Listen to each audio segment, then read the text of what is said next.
નમસ્કાર વિદ્યાર્થી મિત્રો, આજે આપણે ધોરણ 12 સાયન્સનું ચેપ્ટર નંબર 1 સ્ટાર્ટ કરવા જઈ રહ્યા છીએ. જી નીટ અને જી નીટની દ્રષ્ટિએ ચેપ્ટર જે તમારું છે એ જી નીટના સિલેબસમાં ઇલેક્ટ્રોસ્ટેટિક તરીકે આપેલું છે કે જેમાં વિદ્યુતભાર સ્થિર રહેતો હશે અને સ્થિર વિદ્યુતભારની અસર જે અસર ઉત્પન્ન થાય છે આપણે એનો અભ્યાસ કરવાનો છે. આ ઇલેક્ટ્રોસ્ટેટિકમાં 2 ચેપ્ટર આવી જશે, તમારું ચેપ્ટર નંબર 1 અને ચેપ્ટર નંબર 2. ચેપ્ટર નંબર 1 છે વિદ્યુતભાર અને વિદ્યુતક્ષેત્ર અને ચેપ્ટર નંબર 2 જે છે વિદ્યુતસ્થિતિમાન અને કેપેસિટન્સ, એ પણ આમાં આવી જશે. બરાબર છે. તો હવે અગત્યની બીજી સૂચના કે ધોરણ 12માં તમે જ્યારે બોર્ડની પરીક્ષા આપવાના છો ત્યારે તમારા બોર્ડમાં 50 માર્ક્સના એમસીક્યુ આવશે અને 50 માર્ક્સની થિયરી આવશે. તો તમે મારા લેક્ચર જો વ્યવસ્થિત ભણશો તો તમારા બોર્ડના જે 50 માર્કના એમસીક્યુ છે એ કવર થઈ જશે. પ્લસ તમારે 40 માર્ક્સનું ગુજકેટ આવશે ફિઝિક્સનું, એ પણ આરામથી કવર થઈ જશે. આમાં કંઈ શંકા જ નહીં રહે બંનેમાં. પ્લસ તમે જો જી અથવા નીટ બંનેમાંથી કોઈ પણ એક આપવાના હો તો તમારા જીના જે 25 પ્રશ્નો છે, 25 પ્રશ્નોમાંથી ધોરણ 12ના, એમાં ધોરણ 11માં મેં પૂરું કર્યું બરાબર, એ ધોરણ 11માંથી અને ધોરણ 12માંથી 25 પ્રશ્નો પૂછાશે. અને જે નીટમાં પણ તમારા 45 પ્રશ્નો છે એમાંથી લગભગ 23 પ્રશ્નો છે એ 12મા ધોરણમાંથી હોય છે ને 22 પ્રશ્નો લગભગ 11મા ધોરણમાંથી હોય છે. ટૂંકમાં બધું કવર થઈ જશે. તો તમને કહેવાનો તાત્પર્ય એવો છે કે તમારું જોડે જોડે જી નીટ તો કવર થશે જ તે, પણ એની સાથે સાથે તમારા બોર્ડના 50 એમસીક્યુ અને ગુજકેટના 40 એમસીક્યુ પણ જોડે કવર થઈ જશે. બરાબર છે. પણ એ તો જ આવડે કે જો આપણે વ્યવસ્થિત ભણાવ હોય તો દરેકમાં સિલેબસ તો એક ને એક જ છે. જે સિલેબસ નીટનો છે, સિલેબસ જીનો છે, સિલેબસ બોર્ડનો છે, સિલેબસ ગુજકેટનો છે. આ થોડોક પ્લસ ઓર માઇનસ એક જગ્યાએ વળી અમુક ટોપિક નવા કરવા પડે આપણે જી અથવા નીટ હોય તો. બાકી મોરઓર લેસ ગુજકેટનો, બોર્ડનો અને જી નીટનો સિલેબસ લગભગ 98 થી 99% સરખો છે. અને ક્વેશ્ચનનું લેવલ પણ ધીમે ધીમે જે ક્વેશ્ચન છે એ ક્વેશ્ચનનું લેવલ ઘણી વખત કોઈ જગ્યાએ વધારે હોય, કોઈ જગ્યાએ હાઈ હોય, પણ આપણને ફરક પડે નહીં. આપણે બધું જ ભણ્યા હોય, આપણે એકદમ ઇઝીથી માંડીને અઘરા સુધી બધું જ સોલ્વ કર્યું હોય તો આપણને કોઈ ફરક પડતો જ નથી કે પ્રશ્નનું લેવલ કદાચ ઇઝી પૂછાય કે અઘરું પૂછાય. બરાબર છે. પેપર ગમે એવું જાય, આપણું ફિઝિક્સનું પેપર સારું જ જશે. પણ એના માટે જેટલું ભણાવવામાં આવે ભણવું વ્યવસ્થિત કોન્સેપ્ટ સહિત, પ્લસ જેટલું પ્રેક્ટિસ કરવામાં આવે, કહેવામાં આવે એ પ્રેક્ટિસ વ્યવસ્થિત કરવી પડશે. તો જ તે તમે આમાં બધામાં તમે સારા માર્ક્સ મેળવી શકશો. તો સ્ટાર્ટ કરીએ આપણે પહેલું ચેપ્ટર. તો તમે બધા લોકોને બોર્ડમાં કંઈકનું કંઈક ચેપ્ટર ચાલુ જ હશે આ, બરાબર છે. છતાં પણ આપણે જે બેઝિક માહિતી છે ચેપ્ટરને સમજવા માટે એ મેળવી લઈએ. તો ચલો સ્ટાર્ટ કરીએ. ચેપ્ટર નંબર 1 વિદ્યુતભાર અને વિદ્યુત ક્ષેત્ર. ચલો તો પહેલાં તો વિદ્યુતભાર કોને કહેવાય? તો વિદ્યુતભારની કોઈ સ્પેશિયલ વ્યાખ્યા છે નહીં. જેમ આપણે કેમ કે દળ 5 કિલો છે તો દળની કોઈ સ્પેશિયલ વ્યાખ્યા નથી કે દળ એટલે શું? દ્રવ્ય જથ્થો. બરાબર છે.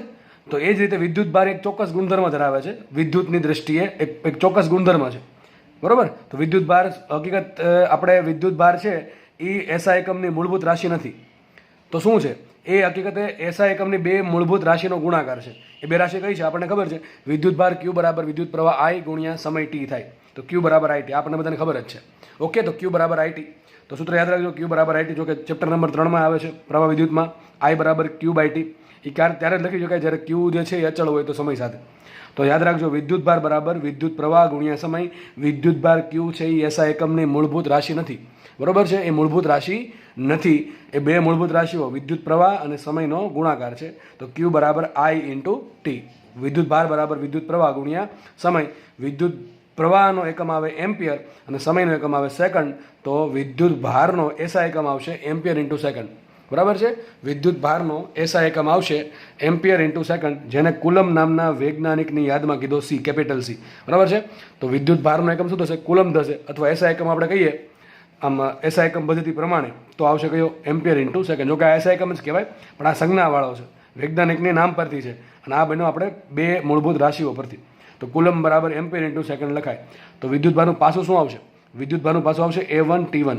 બરાબર છે. એક્ઝેક્ટ આવું કહો તો આમ લખાય M0 L0 T1 A1, આમ પણ ચાલે. અથવા સિમ્પલ તમે A1 T1 લખશો તો પણ ચાલશે. આગળ વાત કરીએ મૂળભૂત કણોનો વિદ્યુતભાર.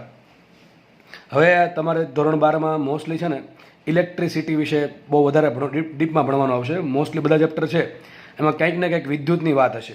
તો વિદ્યુતની વાત જ્યારે કરતા હોય એટલા માટે સ્ટાર્ટ આપણે વિદ્યુતભારથી કર્યું છે. વિદ્યુતભાર આવે, વિદ્યુત પ્રવાહ આવે, વોલ્ટેજ આવે, એ બધું આવશે. પણ જોડે જોડે અમુક પ્રકારના કણો આવશે કે જેનો તમારે અભ્યાસ કરવાનો આવશે. જેમ કે ઇલેક્ટ્રોન છે, પ્રોટોન છે, ન્યુટ્રોન છે, આલ્ફા કણ છે, બીટા કણ છે, બરાબર છે, ન્યુટ્રિનો છે, પોઝિટ્રોન છે, બરાબર. તો આવા ઘણા બધા કણ આવશે કે જેના વિશે અભ્યાસ કરવાનો આવશે. તો આપણે શરૂઆતથી જ તે એ બધા કણો વિનો જે વિદ્યુત ભાર છે એનું દળ છે એ મેળવી લઈએ. ચલો, તો ઇલેક્ટ્રોન મૂળભૂત કણો છે, એમાં ઇલેક્ટ્રોન છે. ઇલેક્ટ્રોનનો વિદ્યુત ભાર છે -E, અને તમને ખબર છે E બરાબર કેટલા હોય? 1.6 10⁻⁻⁹ કુલમ. આ લોકોને ખબર જ હશે કે ઇલેક્ટ્રોનનો વિદ્યુત ભાર -E હોય, અને E કેટલા હોય? -1.6 10⁻⁻⁹ કુલમ. ચલો, પ્રોટોનનો વિદ્યુત ભાર. તો પ્રોટોનનો વિદ્યુત ભારનું મૂલ્ય ઇલેક્ટ્રોનના વિદ્યુત ભાર જેટલું જ છે, પણ પ્લસમાં છે. ઇલેક્ટ્રોનનો વિદ્યુત ભાર નેગેટિવ છે અને પ્રોટોનનો વિદ્યુત ભાર પોઝિટિવ છે. તો કેટલો આવશે? +1.6 10⁻⁻⁹ કુલમ. આપણને એ પણ ખબર છે કે પ્રોટોનની સાથે ન્યુક્લિયસમાં શું ન્યુટ્રોન પણ હોય. જો પરમાણુમાં શું હોય? પરમાણુમાં ચોક્કસ અમાઉન્ટમાં, ચોક્કસ સંખ્યામાં ઇલેક્ટ્રોન છે એ ન્યુક્લિયસની આસપાસ ભ્રમણ કરતા હોય છે. અને ન્યુક્લિયસની અંદર શું હોય? ન્યુક્લિયસની અંદર પ્રોટોન અને ન્યુટ્રોન હોય છે. એમાં જે ન્યુટ્રોન છે એમાં કોઈ વિદ્યુત ભાર હોતો નથી. તો ન્યુટ્રોનનો વિદ્યુત ભાર Q બરાબર 0 આવશે. પછી એક બહુ મહત્વનો કણ છે આલ્ફા કણ.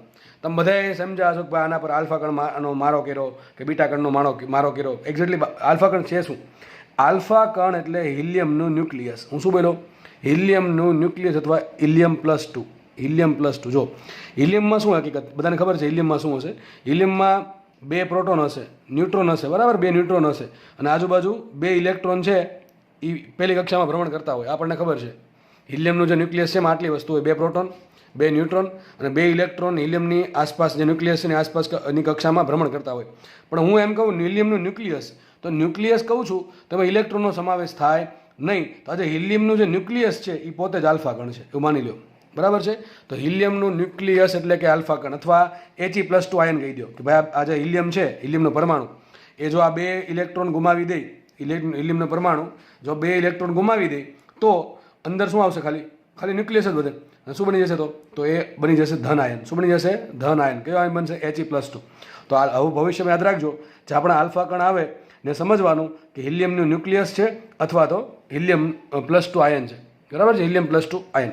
તો આલ્ફા કણમાં શું હોય? ચલો, આલ્ફા કણમાં છે 2 પ્રોટોન, 2 ન્યુટ્રોન અને 0 ઇલેક્ટ્રોન. સમજ પડે કે ન પડી? ઇલેક્ટ્રોન કેમ નહીં હોય? કારણ કે એ ન્યુક્લિયસની જ વાત છે. આ જે ન્યુક્લિયસ, જો હિલિયમ પરમાણુ છે એ આલ્ફા કણ નથી. હિલિયમનું જે ન્યુક્લિયસ છે એ આલ્ફા કણ છે. અથવા આ 2 ઇલેક્ટ્રોન ગુમાવી દેવામાં આવે તો જે ન્યુક્લિયસ વધશે અથવા જે ધન આયન બનશે, કયો આયન બનશે? He+2 ion. આ પોતે આલ્ફા કણ છે. શું છે? આ આલ્ફા કણ છે. તો આમાં 2 પ્રોટોન હશે, 2 ન્યુટ્રોન હશે, 0 ઇલેક્ટ્રોન હશે. આ પ્રશ્ન એક વખત નીટમાં પૂછાઈ ગયો. નીટમાં કયા વર્ષે? 2019માં. આ વર્ષ કરતાં આગળના વર્ષે 2019માં પ્રશ્ન પૂછ્યો હતો નીટમાં કે આલ્ફા કણમાં આલ્ફા કણ શું ધરાવે છે? ઓપ્શન આવ્યા હતા 2 પ્રોટોન, 2 ન્યુટ્રોન, 2 પ્રોટોન, 1 ન્યુટ્રોન. બરાબર? તો સિમ્પલ વાત છે. જેને યાદ હતું એ લોકો આરામથી ટીક કરી નાખ્યો, રોકડા માર્ક્સ. 2 પ્રોટોન અને 2 ન્યુટ્રોન. અને બીજી જરૂરી વાત કે હમણાં જે નીટનું પેપર ગયું છે એમાંથી લગભગ બધું જ આપણા ચોપડામાંથી હતું. જે લોકોએ ચોપડો વ્યવસ્થિત કર્યો છે, જે લોકોએ પેપર જોયું છે નીટ 2020નું, એને ખબર હશે કે બધું જ ચોપડામાંથી પૂછાયેલું છે. બરાબર છે? તો આગળ વધીએ આપણે. તો આલ્ફા કણ શું છે? 2 પ્રોટોન અને 2 ન્યુટ્રોન ધરાવે છે. ચલો, આલ્ફા કણમાં 2 પ્રોટોન છે, તો 2 પ્રોટોનનો વિદ્યુતભાર કેટલો? +2E. જો 1 પ્રોટોનનો વિદ્યુતભાર +E હોય તો 2નો કેટલો? +2E. 2 ન્યુટ્રોન ધરાવે તો 2 ન્યુટ્રોનનો વિદ્યુતભાર કેટલો? અરે ન્યુટ્રોનનો વિદ્યુતભાર જ ન હોય કેટલો આવશે? 0. એમાં 0 ઇલેક્ટ્રોન છે તો વિદ્યુતભાર કેટલો? 0. તો મને એમ કહો આલ્ફા કણનો કુલ વિદ્યુતભાર કેટલો થાય? +2E. યાદ રાખજો, ભવિષ્યમાં બહુ જગ્યાએ કામ આવશે. તો યાદ રાખજો, આલ્ફા કણનો વિદ્યુતભાર +2E હોય. પ્રોટોનનો વિદ્યુતભાર કેટલો હોય? +E હોય. પણ આલ્ફા કણનો વિદ્યુતભાર +2E હોય તો મતલબ એમ થયો કે આલ્ફા કણનો વિદ્યુતભાર પ્રોટોન કરતાં કેટલો હોય? બમણો હોય. આગળ વાત કરીએ આલ્ફા કણના દળની. ચલો, હવે દળ કોનું હોય? જે કણ હોય એનું દળ હોય. તો આલ્ફા કણમાં 2 પ્રોટોન છે, 2 ન્યુટ્રોન છે અને 0 ઇલેક્ટ્રોન છે. તો દળ કોનું આવશે? 2 પ્રોટોનનું દળ પ્લસ 2 ન્યુટ્રોનનું દળ પ્લસ 0 ઇલેક્ટ્રોનનું દળ કરો તો શું મળે તમને? આલ્ફા કણનું દળ મળે. તો લખીએ અહીંયા આલ્ફા કણનું દળ બરાબર 2mp 2mn + 0me. 0me કેમ લખાય છે? ઇલેક્ટ્રોન છે એની. જો mp ને શું કહેવાય? માસ ઓફ પ્રોટોન. mn ને શું કહેવાય? માસ ઓફ ન્યુટ્રોન. me ને શું કહેવાય? માસ ઓફ ઇલેક્ટ્રોન. આપણે યાદ રાખજો, જ્યાં પણ હવે આપણે p+ લખવું છે 12મા ધોરણમાં ગમે ત્યાં, તો આપણે સમજવું પ્રોટોનની વાત કરે છે. E- લખવું શેની વાત કરે છે? ઇલેક્ટ્રોનની વાત કરીએ એમ સમજવું. ચલો, તો આલ્ફા કણનું દળ આવશે 2mp + 2mn + 0me. હવે 2mp એટલે શું થાય? 2 પ્રોટોનનું દળ પ્લસ 2 ન્યુટ્રોનનું દળ, અને ઇલેક્ટ્રોન છે લખવાની જરૂર છે નહીં. પણ તમને હમણાં ખબર પડશે કે પ્રોટોનનું દળ છે એ ન્યુટ્રોનના દળ કરતાં થોડુંક જ ઓછું હોય, બહુ ઓછું હોય, બહુ જ. જો કે આ દળ છે એને આપણે એક ચેપ્ટર છે ન્યુક્લિયસ, એમાં AMUમાં પણ કઈ રીતે મળે એ પણ આપણે ચર્ચા કરીશું ભવિષ્યમાં. બરાબર છે? તો તમે યાદ રાખજો કે પ્રોટોનનું દળ અને ન્યુટ્રોનનું દળમાં થોડોક જ તફાવત છે, બહુ ઓછો તફાવત છે. કેટલો છે હમણાં ખબર પડી જશે. બરાબર છે? પણ આપણે હવે એવું રાખશું આપણે કે જેટલું પ્રોટોનનું દળ છે એટલું જ તે લગભગ ન્યુટ્રોનનું દળ છે. કારણ કે બંનેમાં ડિફરન્સ બહુ ઓછો છે, બહુ જ ઓછો છે એટલા માટે. તો આપણે એમ કહી શકીએ કે પ્રોટોન અને ન્યુટ્રોન લગભગ સરખા દળના છે. તો અહીં 2mp + 2mn છે. હવે આ ઇલેક્ટ્રોન તો છે જ નહીં, જવા દઈએ સાઈડમાં એને. તો વધ્યું શું? 2mp + 2mn. હવે પ્રોટોનનું દળ અને ન્યુટ્રોનનું દળ જો સરખું મૂકવામાં આવે તો mn બરાબર શું મૂકી દઉં? અહીંયા mn બરાબર લગભગ mp મૂકી દઉં તો શું આવશે? 2mp + 2mp તો આવશે કુલ 4mp. તો યાદ રાખજો, આલ્ફા કણનું દળ લગભગ 4 પ્રોટોનના દળ જેટલું થાય. 4 પ્રોટોનના દળ જેટલું કેમ? અરે 2 પ્રોટોનનું દળ ને 2 ન્યુટ્રોનનું દળ. ન્યુટ્રોનનું દળ લગભગ પ્રોટોનના દળ જેટલું જ હોય. એટલા માટે આલ્ફા કણનું દળ થશે કુલ 4mp. દેટ ઇઝ 4 પ્રોટોનના દળ જેટલું દળ થાય કોનું? આલ્ફા કણનું દળ. તો આવા પ્રશ્ન ભવિષ્યમાં તમને તમારા પેપરમાં જોવા મળશે કે આલ્ફા કણનું દળ કેટલું? તો 4 પ્રોટોનના દળ જેટલું. આલ્ફા કણનો વિદ્યુતભાર કેટલો? પ્રોટોન કરતાં બમણો. આલ્ફા કણમાં શું હોય? 2 પ્રોટોન 2 ન્યુટ્રોન. અને એમ પૂછે આલ્ફા કણમાં ઇલેક્ટ્રોન કેટલા? 0 ઇલેક્ટ્રોન. બરાબર છે. આલ્ફા કણ શું છે? હિલિયમનું ન્યુક્લિયસ અથવા He+2 આયન. ઓકે, થઈ ગયું. આટલી વાત. આગળ વધીએ આપણે નેક્સ્ટ. હવે આપણે આલ્ફાની વાત કરી, બીટાની વાત કરીએ. ચલો, બીટા છે ને, બીટામાં 2 ભાગ પડે. બીટામાં 2 ભાગ પડશે. એક બીટા પ્લસ એ હોય અને એક બીટા માઇનસ એ હોય. આ જે બીટા પ્લસ છે ને, એ બીટા પ્લસને કહેવાય પોઝિટ્રોન. શું કહેવાય? પોઝિટ્રોન. અને બીટા જે માઇનસ છે એને સિમ્પલ કહેવાય ઇલેક્ટ્રોન. પણ આ ઇલેક્ટ્રોન, આપણે જે ઇલેક્ટ્રોન સમજીએ એના કરતાં થોડોક અલગ ઇલેક્ટ્રોન છે. કઈ રીતે અલગ પડે છે એ આપણે હમણાં સમજવાનું છે. ચલો, તો બીટા પ્લસ આયન હોય એટલે કે બીટા પ્લસ કણ આવશે, આલ્ફા કણ. પછી બીટા આલ્ફાની વાત આપણે કરી, બીટાની વાત કરીએ. મેં કીધું પ્રમાણે બીટામાં 2 ભાગ પડે, બીટા પ્લસ ને બીટા માઇનસ. આ બીટા પ્લસને કહેવાય પોઝિટ્રોન. શું કહેવાય? આને પોઝિટ્રોન કહેવાય. જો લખ્યું છે પોઝિટ્રોન, તો યાદ રાખો આ એક ટાઈપનો ઇલેક્ટ્રોન જ છે. શું છે? ઇલેક્ટ્રોન છે, પણ ધન વિદ્યુતભાર ધરાવતો ઇલેક્ટ્રોન એમ કહી શકાય. એટલે નવું નામ આપી દીધું. ઇલેક્ટ્રોન હોય તો નોર્મલીનો ચાર્જ કેવો હોય? -e હોય. પણ આનો જે ચાર્જ છે બીટા પ્લસનો એ +e છે. કેટલો છે? +e. એટલા માટે નવું નામ આપ્યું પોઝિટ્રોન. પણ એનું દળ હશે ઇલેક્ટ્રોન જેટલું જ તે. જો કન્ફ્યુઝ થવું નહીં. હજુ કહું છું, બીટા પ્લસ શું છે? પોઝિટ્રોન છે. બીટા પ્લસને સિમ્પલ કહેવાય પોઝિટ્રોન. એનો વિદ્યુતભાર +e છે અને એનું દળ છે me. ટૂંકમાં આ જે બીટા પ્લસ છે ઇલેક્ટ્રોન જેટલો જ દળ ધરાવે છે, પણ એનો ચાર્જ છે ખાલી +e છે. બીટા માઇનસ શું છે? બીટા માઇનસ એટલે ઇલેક્ટ્રોન જ છે. ટૂંકમાં એનો વિદ્યુતભાર -e છે અને દળ પણ me છે. ટૂંકમાં બીટા કણ આવે એટલે સમજવાનું ઇલેક્ટ્રોન છે. એમાં બીટા પ્લસ હોય તો શું થાય? મતલબ થયો એનો વિદ્યુતભાર +e હશે, દળ હશે ઇલેક્ટ્રોનના દળ જેટલું. બીટા માઇનસ આવે એટલે ઇલેક્ટ્રોન જ છે. દેટ ઇઝ એનો વિદ્યુતભાર હશે -e એનું દળ હશે -me. અને ગેમા વિકિરણ છે, એમાં કોઈ પણ પ્રકારનું વિદ્યુતભાર હોય. આપણે અને નોર્મલી આપણે ફોટોન કહીએ છીએ. શું કહીએ ગેમાને? ફોટોન. એની આપણે ચર્ચા કરીશું દ્વૈત સ્વભાવવાળા ચેપ્ટરનું. બરાબર છે? દ્રવ્ય અને વિકિરણનો દ્વૈત સ્વભાવ. એ ચેપ્ટરમાં આપણે ફોટોનની વિગતે ચર્ચા કરીશું. અને આજે આલ્ફા કણ છે, બીટા છે, બીટા પ્લસ છે, બીટા માઇનસ છે, એ બધાની ચર્ચા આપણે ન્યુક્લિયસવાળા ચેપ્ટરમાં કરીશું. ન્યુક્લિયસ. ઓકે, તેમાં બધું આવશે ડિટેલમાં. તો હવે આપણે ચર્ચા કરીએ. ચલો, બીટા પ્લસ કોને કહેવાય? તો બીટા પ્લસ કહેવાય પોઝિટ્રોનને. એનો વિદ્યુતભાર કેટલો હોય? +e જેટલો હોય. એનું દળ કેટલું હોય? ઇલેક્ટ્રોનના દળ જેટલું. That is me. તો તમે એમ કોઈ પૂછે કે પોઝિટ્રોનમાં અને પ્રોટોનમાં શું ફરક? ચલો, પોઝિટ્રોનમાં અને પ્રોટોનમાં ફરક શું? જો પ્રોટોનનો વિદ્યુતભાર કેટલો હોય? +e હોય. જો લખ્યું છે બાજુમાં, તમને સમજાય એટલા માટે બાજુ લખી દીધું છે મેં ઓલરેડી. જો આ પોઝિટ્રોન છે અને આ પ્રોટોન છે. જો પોઝિટ્રોન જ પ્રોટોન હોત તો આપણે 2 અલગ નામ આપત નહીં. તો એક વાત તો બાકી છે કે બેમાં કંઈક તો ડિફરન્સ છે. તો પોઝિટ્રોનનો વિદ્યુતભાર +e હોય, પ્રોટોનનો વિદ્યુતભાર પણ +e હોય. પણ પોઝિટ્રોનનું દળ હશે કેટલું? ઇલેક્ટ્રોનના દળ જેટલું. જ્યારે પ્રોટોનનું દળ હશે કેટલું? પ્રોટોન, દેટ ઇઝ mp જેટલું. હવે તમને પૂછે પોઝિટ્રોનમાં અને ઇલેક્ટ્રોનમાં શું ફરક? તો જો પોઝિટ્રોનમાં વિદ્યુતભાર +e હોય, ઇલેક્ટ્રોન વિદ્યુતભાર -e હોય. આટલો ફરક છે. બાકી બેન દળ કેટલું છે? me જેટલું. ખબર પડી ગઈ? પછી વાત કરીએ બીટા માઇનસ. જે પ્રમાણે બીટા પ્લસની વાત કરીએ એ પ્રમાણે આપણે બીટા માઇનસની વાત કરીએ. તો બીટા માઇનસ કણ છે એક ટાઈપનો ઇલેક્ટ્રોન જ છે. શું છે? ઇલેક્ટ્રોન જ છે. તો ઇલેક્ટ્રોન હોય તો વિદ્યુતભાર કેટલો આવશે? -e. દળ કેટલો આવશે? me જેટલું. હવે આપણને સર ક્વેશ્ચન થાય કે સાહેબ આપણને આ ઇલેક્ટ્રોન હતો તો બીટા માઇનસ નામ આપવાની જરૂર કેમ પડી? તમે એમ કહો છો કે બીટા માઇનસ ઇલેક્ટ્રોન જ છે, તો આ બધું હરખું જોજો પાછું. અહીંયા ઇલેક્ટ્રોન માઇનસ, વિદ્યુતભાર -e, અહીંયા એનું દળ me. તો 2 અલગ નામ શું કામ આપ્યા? અને ઇલેક્ટ્રોન કેમ ન કહી દીધો? તો મતલબ એમ છે એમાં કહેવાનો કે આ ન્યુક્લિયસ છે, એ ન્યુક્લિયસની આસપાસ શું કરે? ઇલેક્ટ્રોન ભ્રમણ કરતા હોય છે. બરાબર છે? આ જે ન્યુક્લિયસ છે એની આસપાસ ઇલેક્ટ્રોન ભ્રમણ કરતા હોય છે. એ આપણા માટે ઇલેક્ટ્રોન છે. પણ આ જે બીટા માઇનસ છે ને એ ઇલેક્ટ્રોન જ છે. પણ કેવો ઇલેક્ટ્રોન? ન્યુક્લિયસ છે. ન્યુક્લિયસમાં હોય શું? પ્રોટોન હોય અને ન્યુટ્રોન હોય. આ ન્યુક્લિયસમાંથી જે ઇલેક્ટ્રોન ઉત્પન્ન થાય એને બીટા માઇનસ કહેવાય. તો બેમાં કંઈક ફરક છે. આ ઇલેક્ટ્રોન કયા ઇલેક્ટ્રોન? આ ન્યુક્લિયસ છે અને આજુબાજુ આપણે જે ઇલેક્ટ્રોન ભ્રમણ કરે એ આપણા માટે E- છે. પણ આ બીટા માઇનસ ઇલેક્ટ્રોન જ છે. પણ કયો ઇલેક્ટ્રોન? ન્યુક્લિયસમાંથી ઉત્પન્ન થતો ઇલેક્ટ્રોન. હવે તમને બીજો પ્રશ્ન એમ થશે કે સર ન્યુક્લિયસમાં તો પ્રોટોન હોય ને ન્યુટ્રોન હોય, એમાંથી ઇલેક્ટ્રોન હોય નહીં. તો આ ન્યુક્લિયસની અંદરથી ઇલેક્ટ્રોન ઉત્પન્ન ક્યાંથી થાય? એ આપણે ભવિષ્યમાં ન્યુક્લિયસવાળા ચેપ્ટરમાં ભણીશું કે જ્યારે પ્રોટોનનું ન્યુટ્રોનમાં રૂપાંતરણ થાય, કે જ્યારે ન્યુટ્રોનનું પ્રોટોનમાં રૂપાંતરણ થાય. ફરીથી કહું છું, જ્યારે પ્રોટોનનું ન્યુટ્રોનમાં રૂપાંતરણ થાય અથવા ન્યુટ્રોનનું પ્રોટોનમાં રૂપાંતરણ થશે ત્યારે જે પ્રોસેસ થશે એમાં કાં તો બીટા પ્લસ ઉત્પન્ન થાય અથવા તો બીટા માઇનસ ઉત્પન્ન થાય. અને જેને કહેવાય બીટા વિકિરણ, બરોબર છે. તો આ બીટા માઇનસ શું છે? ન્યુક્લિયસમાંથી ઉત્પન્ન થતો ઇલેક્ટ્રોન. લખ્યું જ છે બધું, ન્યુક્લિયસમાંથી ઉદ્ભવતો ઇલેક્ટ્રોન છે. તો ઇલેક્ટ્રોનમાં બીટા માઇનસમાં ફરક છે. આ ઇલેક્ટ્રોન કયો નોર્મલી કે જે પરમાણુની કક્ષામાં વર્તુળાકાર ગતિ કરે છે, ભ્રમણ કરે છે, સ્પિન કરે છે. અને આ બીટા માઇનસ એટલે કયો ઇલેક્ટ્રોન? જે ન્યુક્લિયસમાંથી પ્રોટોનના ન્યુટ્રોનમાં અથવા ન્યુટ્રોનના પ્રોટોનમાં રૂપાંતરણ દરમિયાન જે ઉત્પન્ન થાય છે એ છે બીટા માઇનસ. એટલે બેની પ્રોપર્ટીમાં કોઈ ફરક નથી. પ્રોપર્ટી એટલે કે એના ગુણધર્મો, તેનો બેના વિદ્યુતભારે સરખા છે, એના દળે સરખા છે, પણ બેનું ઉદ્ગમ સ્થાન અલગ છે. આ તો પરમાણુની કક્ષામાં ભ્રમણ કરે છે, જ્યારે આ ક્યાંથી ઉત્પન્ન થાય છે? ન્યુક્લિયસમાંથી ઉત્પન્ન થાય છે. પ્રોટોન અને પોઝિટ્રોનમાં ફરક છે. શેનો ફરક છે? દળનો. જો પ્રોટોનનું દળ એમપી આવશે, જ્યારે પોઝિટ્રોનનું દળ એમઈ આવશે. આટલી ખબર પડી ગઈ. અને લાસ્ટ વાત કરી છે સાઈડમાં અહીંયા આલ્ફાની. આલ્ફાનો વિદ્યુતભાર આપણે હમણાં જોયો કેટલો આવ્યો? +2e. આલ્ફાનું દળ કેટલું આવ્યું? લગભગ 4 એમપી આવ્યું. એક્ઝેક્ટ કહેવું કેટલું આવશે આલ્ફાનું દળ? આલ્ફા કનું દળ આવશે 2 MP + 2 Mn. નીચે દળની વાત કરી છે, તો દળના આંકડા તમારે યાદ રાખવાના છે ભાઈ, કોઈક જગ્યાએ ક્યારેક કામ લાગી જાય છે એટલા માટે. તો ઇલેક્ટ્રોનનું દળ કેટલું હોય? તો ઇલેક્ટ્રોનનું દળ હોય 9.1 10 - 31 કિલોગ્રામ. આપણે આ દળ છે એને ભવિષ્યમાં AMUમાં શોધીશું, બરોબર છે.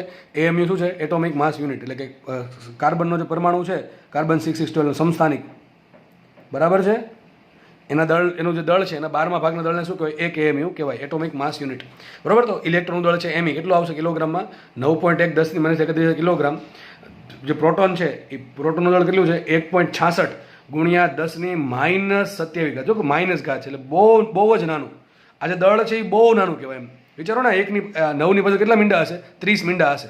ઓકે, એટલું નાનું છે, બરાબર. ટૂંકમાં આમ લખવું હોય તો 0.000 એવા 30 મીંડા કરો ને પછી 91 લખો, બરોબર છે. આટલું નાનું દળ થઈ, બરાબર. તો એમપીની વાત કરીએ તો એમપી કેટલું છે? 1.66 ગુણ્યા 10 - 27 ઘાત કિલોગ્રામ. અને ન્યુટ્રોનનું દળ છે 1.67 ગુણ્યા 10 - 27 ઘાત કિલોગ્રામ. પ્રોટોનમાં હજી પાછળ આંકડા આવે, ન્યુટ્રોનમાં પાછળ આંકડા આવે, પણ આપણે બધા લખવાની જરૂર છે નહીં. તમને જોઈને લાગે છે, જુઓ, એક તો -27 ઘાત છે, એટલે શું કરો? 0.000000 કરતા જાઓ 27 વખત, અને પછી 166 લખો, અથવા 28 વખત કરી નાખો તો ચાલશે, બરાબર છે. પછી 166 લખો, અને પછી 0 એટલી બધી વખત કરીને પછી 167 લખો, તો કંઈ ફરક પડે? કાંઈ ફરક ન પડે બેમાં, બરાબર છે. બેમાં કંઈ બહુ ઝાઝો ફરક પડે નહીં. એટલા માટે જ કહું છું કે પ્રોટોનનું દળ અને ન્યુટ્રોનનું દળ લગભગ કેવું હોય? સરખું હોય. લખ્યું છે પ્રોટોનનું દળ અને ન્યુટ્રોનનું દળ લગભગ સરખું હોય.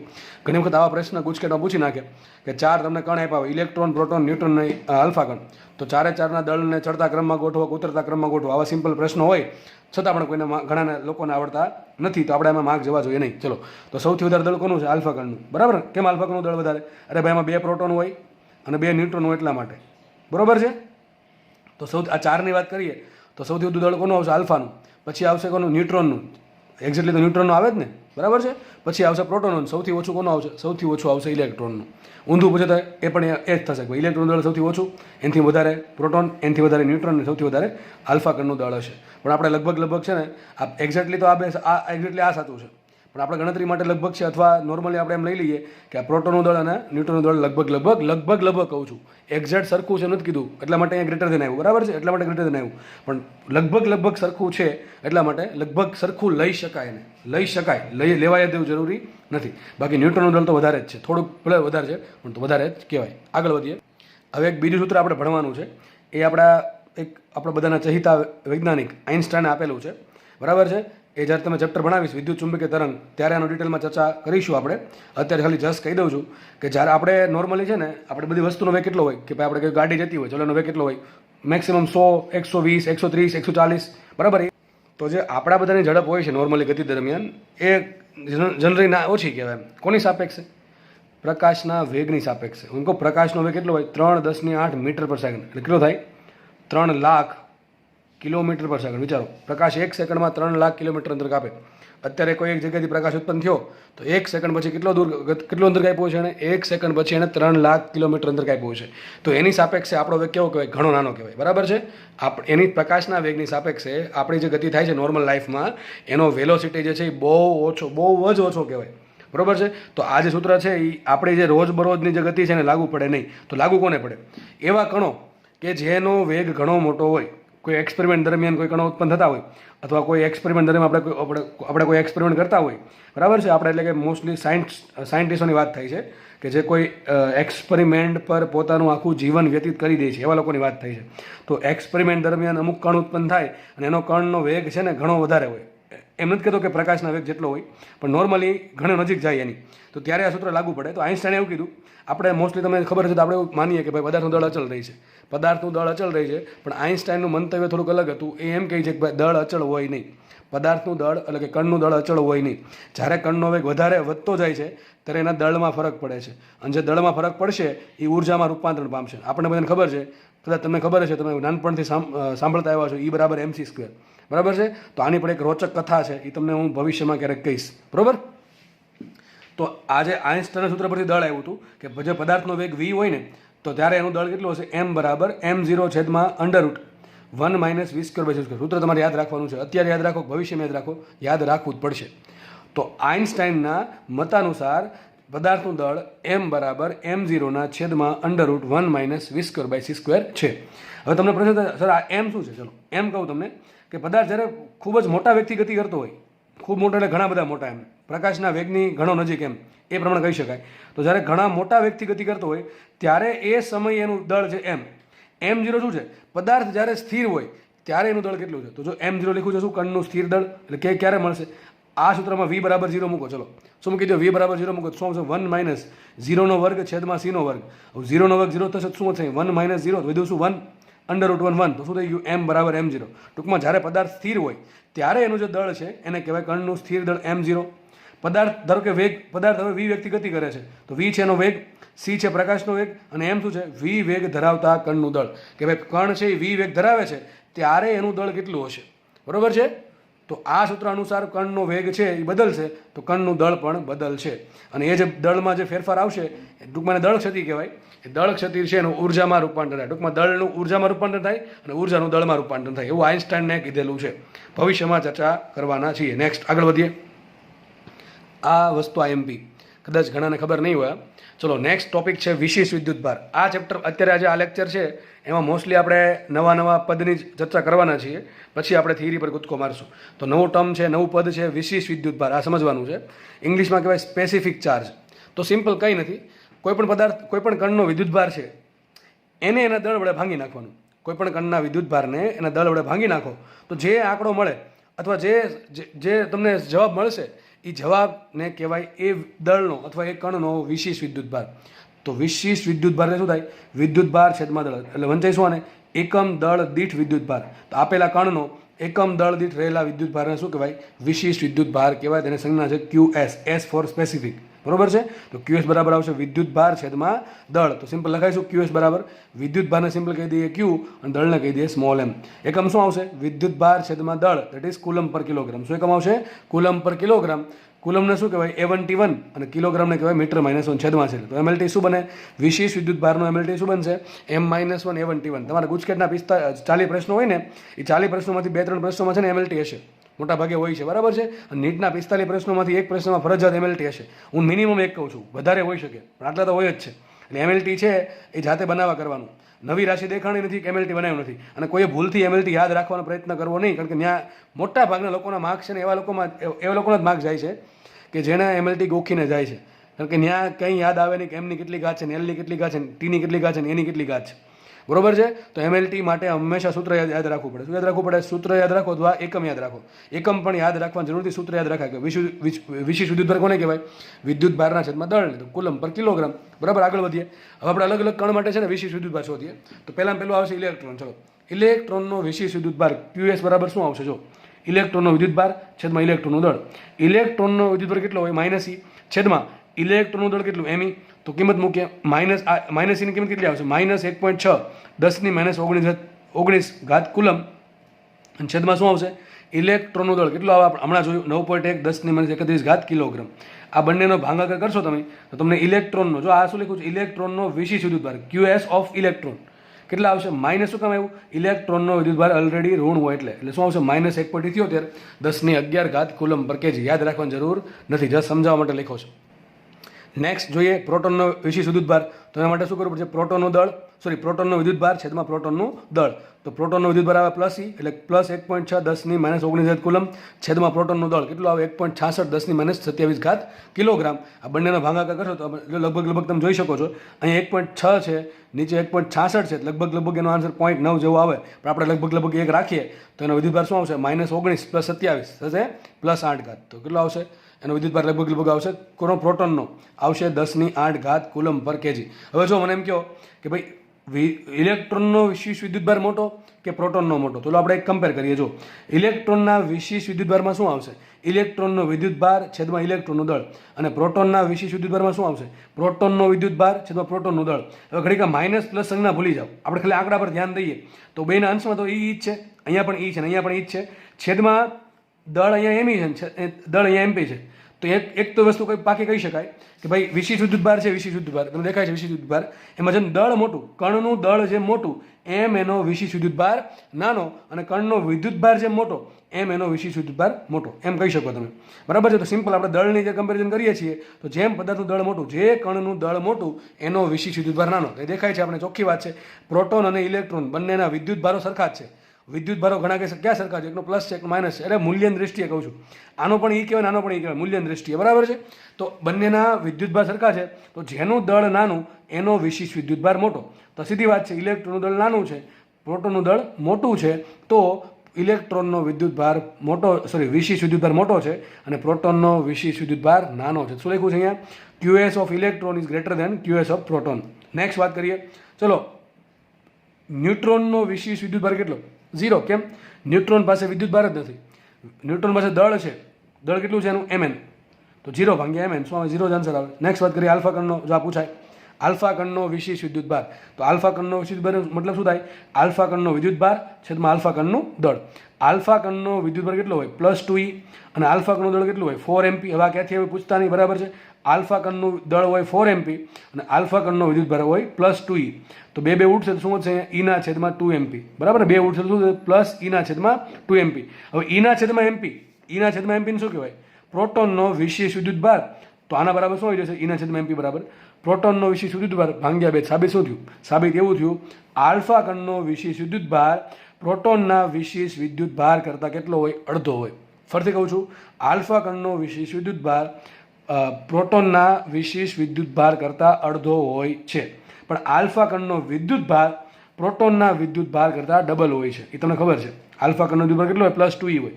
પણ એ કોની વાત થાય છે? વિશિષ્ટ વિદ્યુતભારની વાત થાય છે. તો આ ચર્ચા પરથી આપણે ખબર શું પડી કે ભાઈ જે ઇલેક્ટ્રોનનો વિશિષ્ટ વિદ્યુતભાર છે સૌથી મોટો હશે. એનાથી નાનો કોણ હશે? પ્રોટોનનો વિશિષ્ટ વિદ્યુતભાર. અને એનાથી નાનો હશે કોનો? આલ્ફા કણનો વિશિષ્ટ વિદ્યુતભાર. ઓકે, આ ખબર પડી ગઈ. નેક્સ્ટ આગળ વધીએ. ઘણા લોકોને લખવામાં તકલીફ પડતી હોય, બરાબર છે? તો એના માટે સજેશન હું દર વખતે આપું છું કે ભાઈ તમે પહેલાં જે લેક્ચર જોવો છો એમાં જ્યારે નવું વસ્તુ સ્ટાર્ટ થાય પહેલાં સ્ક્રીનશોટ પાડી લેવું, મોબાઈલમાં સ્ક્રીનશોટ પાડી લો તો એમાંથી લખવામાં તમને આસાની રહેશે. બરાબર? તો ચલો નવો ટોપિક ભણીએ આપણે, વિદ્યુતભારનું ક્વોન્ટમીકરણ. કયો ટોપિક છે? વિદ્યુતભારનું ક્વોન્ટમીકરણ. તો ક્વોન્ટમીકરણ કોને કહેવાય? ક્વોન્ટાઇઝેશન. એટલે શું મતલબ થાય? જો કુદરતમાં મળી આવતા બધા જ વિદ્યુતભારોના મૂલ્ય હંમેશા ઈના સમપ્રમાણમાં હોય છે. કુદરતમાં મળી આવતા બધા વિદ્યુતભારો કેટલા કેવા છે? હંમેશા ઈ શું છે? ઈ છે મૂળભૂત વિદ્યુતભાર. આપણે ઈ કેટલા લઈએ છીએ? ઈ બરાબર લઈએ 1.6 10 - 19 કુલમ. તો આ વસ્તુ એમ કહે છે, આ નિયમ એમ કહે છે કે કુદરતમાં ગમે એટલા વિદ્યુતભાર મળી આવે, બરાબર છે? નાના મોટા ગમે વિદ્યુતભાર હોય એ હંમેશા કેવા હશે? ઈના સમપ્રમાણમાં હશે. That is Q proportional to E. અને proportional to કાઢો તો n આવશે. n એક પૂર્ણાંક સંખ્યા છે. કેવી સંખ્યા છે? પૂર્ણાંક સંખ્યા. તો n ની કિંમત કેવી હોય? નોર્મલ તમે પ્લસની વાત કરશો તો n ની કિંમત કેવી હોય? 1 2 3 4 આ બધી પૂર્ણાંક સંખ્યાઓ છે. બરાબર છે? તો આ નિયમ એમ કહે છે કે તમને કોઈ પણ વિદ્યુતભાર મળે તો વિદ્યુતભાર હંમેશા કેવો હશે? E 2e 3 4e 5e 6e. ટૂંકમાં કેવો હશે? હંમેશા ઈના સમપ્રમાણમાં. કોઈ આવો નહીં હોય Q બરાબર 1.6e. બરાબર? આવું માનવામાં આવે છે ભાઈ, આવું માનવામાં આવે છે. ઓકે, હમણાં કહું છું તમને સાચું છે ખોટું છે. તો એ આ નિયમ એમ કહે છે કે કોઈ દિવસ આવો વિદ્યુતભાર ન મળે Q બરાબર 1.6e. હંમેશા વિદ્યુતભાર આવો જ મળે 1e 2e 3e 4e 5e 6e. અને માઇનસમાં જાઓ તો -e -2e -3e -4e એ પ્રમાણે વિદ્યુતભાર મળે. તો વિદ્યુતભારનું ક્વોન્ટમીકરણ શું કહે છે? કુદરતમાં મળી આવતા બધા જ વિદ્યુતભારોના મૂલ્ય હંમેશા ઈના સમપ્રમાણમાં હોય છે. That is Q proportional to E. અને પ્રપોર્શનલ કાઢીને બરાબર મૂક્યું તો આપણે સપ્રમાણતા અચળાંક મૂક્યો n. પણ n શું છે? પૂર્ણાંક સંખ્યા છે. એની કિંમત કેવી હોય? 1 2 3 4 5 6 ... ઇન્ફિનિટી સુધી પૂર્ણાંક સંખ્યાઓ. હવે આપણને ખબર છે વિદ્યુતભાર પ્લસ એ હોય ને માઇનસ એ હોય, એટલા માટે ઘણી વખત n બરાબર -1 -2 -3 લેવામાં આવે, પણ ખાલી મૂલ્યની વાત કરતા હોય તો કેવા હશે n બરાબર 1 2 3 4 5, ટૂંકમાં પૂર્ણાંક સંખ્યા છે. શું વાત? પૂર્ણાંક સંખ્યા છે. કોઈ દી n એવું નહીં કે n બરાબર 1.1 1.2 1.3 એવું છે નહીં. તો આ નિયમ પરથી વિદ્યુતભાર કેવા હશે? કુદરતમાં જે પણ વિદ્યુતભારો મળે છે કેવા હોવા જોઈએ? હંમેશા આવા હોવા જોઈએ. q બરાબર +or-e, q બરાબર +or-2e, +or-3e, +or-4e, આ રીતે મળવા જોઈએ. ઈ શું છે? ઈ છે મૂળભૂત વિદ્યુતભાર, એનું મૂલ્ય કેટલું હોય? 1.6 10 - 19 કુલમ. હવે એક અહીં બહુ મહત્વની વાત લીધી છે, આઈએમપી. આઈએમપી એટલે એની પૂછાશે. આઈએમપી એટલે એનો આગળ ઉપયોગ થશે. જુઓ, આપણે છે ને ઘણી વખત જગ્યાએ એવું આવશે કે છેદમાં 1/e આવશે. આપણે કેમ મેં તમે કીધું 1/π આવે શું કરવાનું? એ તમને ખબર છે 1/π આવે શું કરવાનું? ઓકે, પાય વડે ગુણો, પાય વડે ભાંગો, તમને અડધો આઈડિયા આવી જશે. તો એ પ્રમાણે છે ને આપણે દાખલા જરા ગણશું જીનિટમાં, તો આપણે ભાઈ કેલ્સી તો છે નહીં, એટલે કેલ્સી નથી, એટલા માટે આ બધી વસ્તુ તમને શીખવાડવી પડે. હવે કેલ્સી નથી તો આપણે ઘણી જગ્યાએ છે ને છેદમાં 1/e આવશે. શું આવશે? 1/e. હવે ત્યારે આપણે 1/e, ઈ બરાબર શું? 1.6 10 - 19 શું હોય? ઈ બરાબર 1.6 10 - 19. હવે 1 ભાંગ્યા 1.6 કરવા બેસશું નહીં. યાદ રાખજો 1/e નો આન્સર શું આવશે? 6.25 10 - 18. બરોબર છે? અથવા એમ યાદ રાખો ને ભાઈ, 1 ભાંગ્યા 1.6 તો 0.625, 1 ભાંગ્યા 1.6 નો આન્સર આવશે 0.625, એટલે 1 પોઈન્ટ કાપો શું આન્સર આવશે? 6.25 10 - 18. તો બરાબર છે, આ ક્વોન્ટમીકરણ પૂરું. અહીંયા નેક્સ્ટ ટોપિક લઈએ ક્વાર્ક્સ. ક્વાર્ક્સ, ચલો. હવે ક્વાર્ક્સ જે છે એ અત્યારની આધુનિક જે સંશોધન છે, આધુનિક રિસર્ચ છે, એના બેઝ છે. બરાબર છે? ક્વાર્ક્સની થિયરી એમ માનવામાં આવે છે, આપણે અત્યારથી એવું ભણ્યા કે ભાઈ કુદરતમાં જે કોઈ પણ પદાર્થ મળે એ પદાર્થમાં શું હોય? પરમાણુ હોય. બરાબર? અણુ હોય. અણુમાં પરમાણુ, અણુ શેથી બનેલો હોય? પરમાણુથી બનેલો હોય. પરમાણુ બનેલો હોય શેથી? ઇલેક્ટ્રોન, પ્રોટોન અને ન્યુટ્રોનથી. એમાં પ્રોટોન અને ન્યુટ્રોન શેમાં હોય? ન્યુક્લિયસમાં હોય. ન્યુક્લિયસની આજુબાજુ શું હોય? ઇલેક્ટ્રોન ભ્રમણ કરતો હોય. આવું બધું આપણે ભણ્યા છીએ. પણ અત્યારે જે આધુનિક જે મોડર્ન રિસર્ચ થાય છે, બરાબર છે, જે ક્વોન્ટમ ફિઝિક્સ છે એમાં જે આધુનિક રિસર્ચ થાય છે, બરાબર, મોડર્ન રિસર્ચ, એ રિસર્ચમાં એવું જાણવા મળ્યું, હજી સાબિત નથી, એવું જાણવા મળ્યું છે કે પ્રોટોન ને ન્યુટ્રોન છે, પ્રોટોન અને ન્યુટ્રોન એ મૂળભૂત કણ નથી, એ પણ કંઈકના બનેલા છે. એ કંઈક જે છે એનું નામ આપ્યું ક્વાર્ક્સ. સમજ પડી કે ન પડી? સમજ પડી જેવું શું બોલું છે?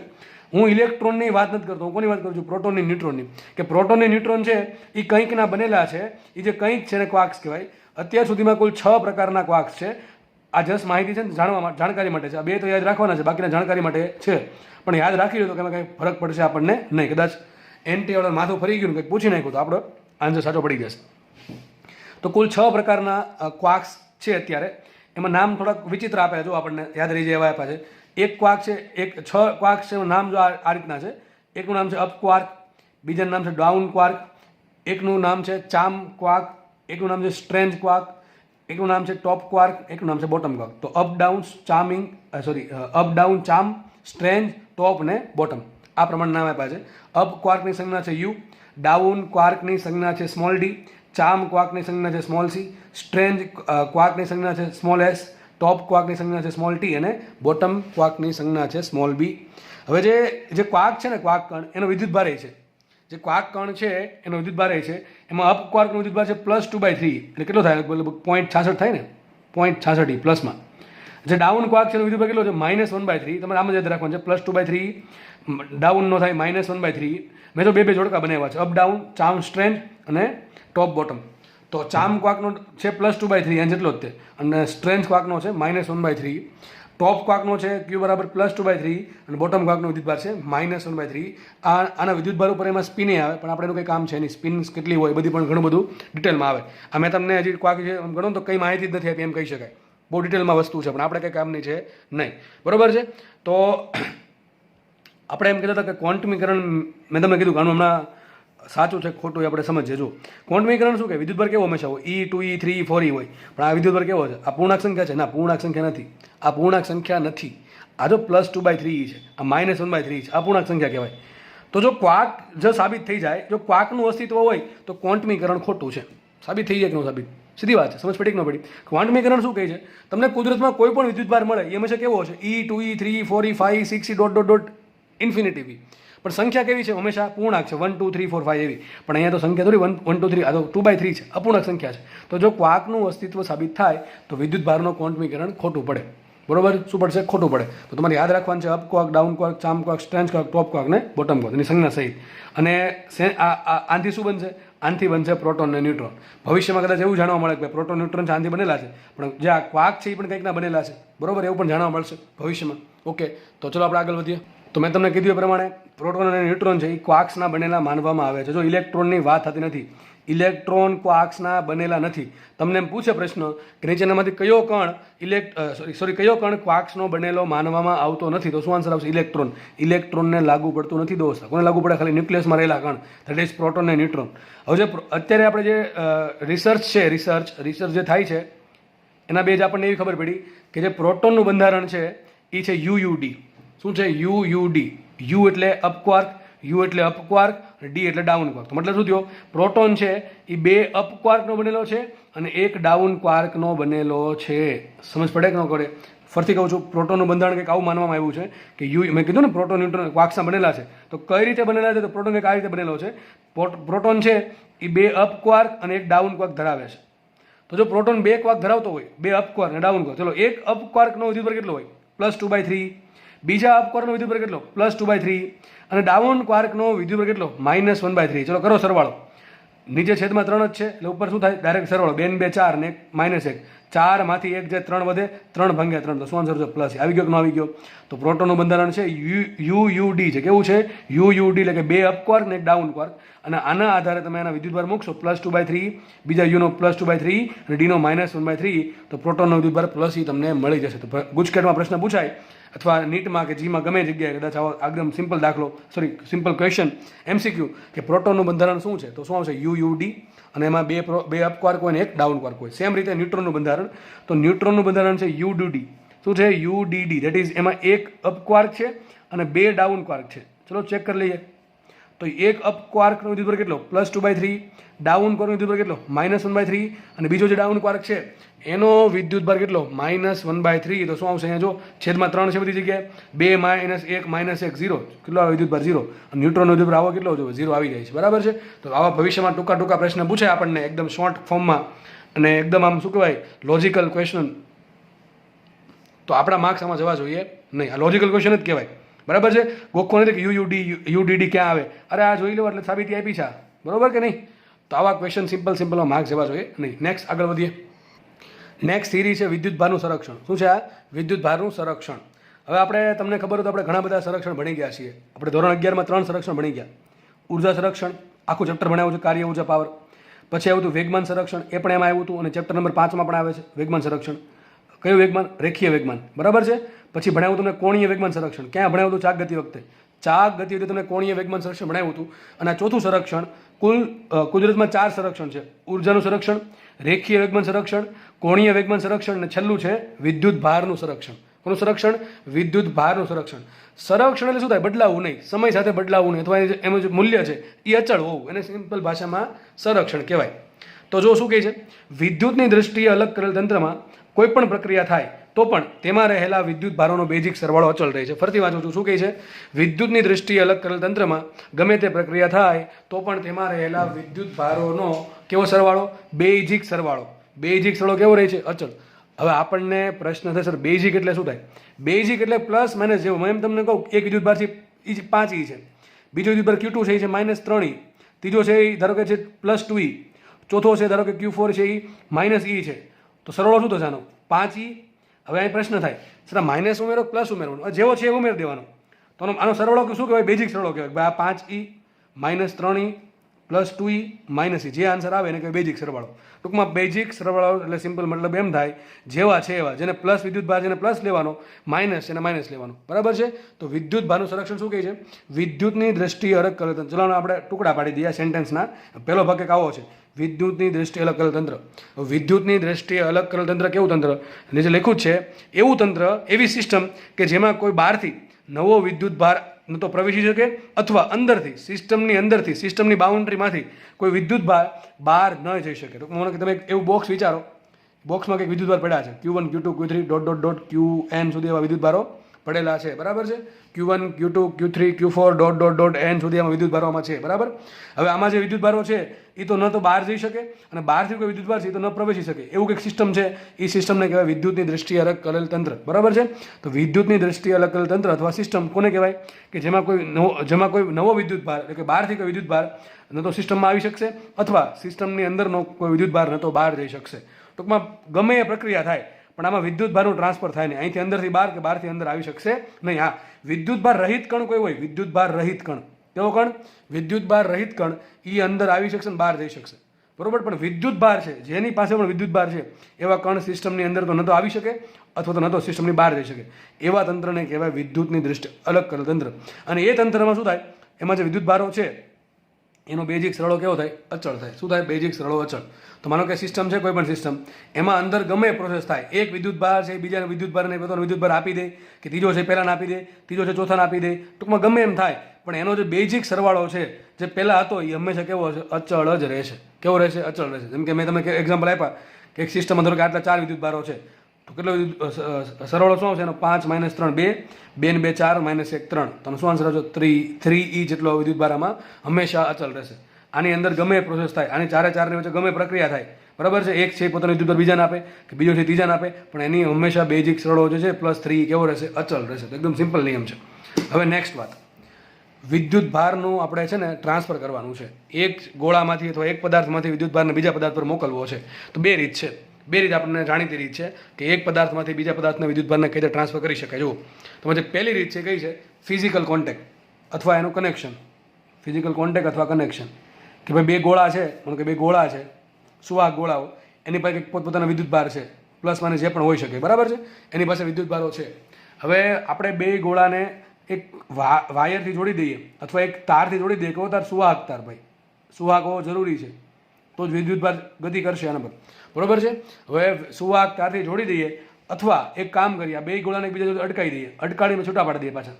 શું કર્યું મેં? બે અલગ અલગ ગોળાઓ છે, એના પર બે અલગ અલગ વિદ્યુત ભારો છે.